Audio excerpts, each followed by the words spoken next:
This weekend, I did something some would say is ill-advised, but not from the town I am from. Yep, basking in the glow of an easy Philadelphia Eagles victory, I decided to take on a number of Twitter followers who insist that any rally from these levels is entirely phony. A move based on easy money from the Federal Reserve and a gigantic budget deficit. Therefore, they say it's all false. That's done badly. Oh, I read all these thoughtful 280 character or less arguments / Jeremiads, and they all have one thing in common. They hate the market and see it as a gigantic house of cards that's waiting to collapse. Even if you're not so hot today, the Dow lost 96 points. It was up a lot for most of the day. Well, some of it. The S&P shed 0.45%. NASDAQ dipped 0.33%. There's one huge problem with this worldview. History. Look at this. I got in this business in the fall of 1981 with the S&P trading at 120. 120. It's now at 2,938. The Dow was at 856. It's now at 26,478. If this isn't dispositive, I don't know what is. Now, I know if you're a short seller, it seems unfair that there could be a moment where the Fed's propping things up and there's a gigantic budget deficit, perhaps with a liquidity bubble because interest rates are so low. But that's just not how it works, people. The market's not perfect. Often it doesn't even make sense. You don't have to like it. But trying to fight it every step of the way? Well, look at this.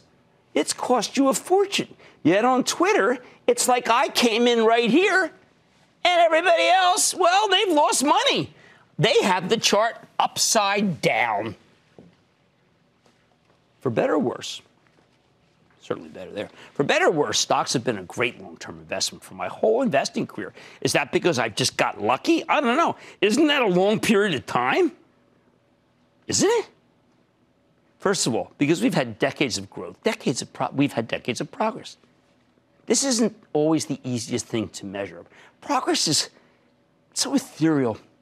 Think about how much has changed, though, in the last 38 years. Personal computers, the internet, now the cloud. Material perspective, things are a lot better than they used to be. Second, while things have deteriorated over the past year, we're not in the kind of horrendous moment where we need to make wholesale changes in our portfolios, contrary to what you hear from many of the bears.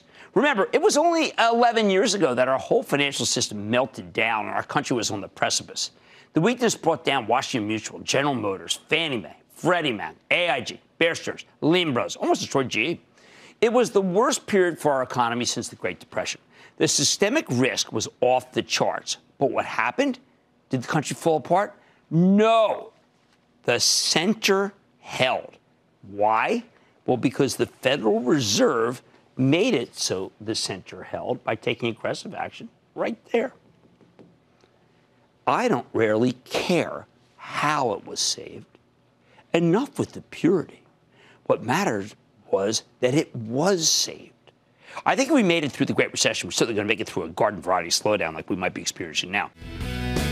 Don't miss a second of Mad Money. Follow @Jim Cramer on Twitter.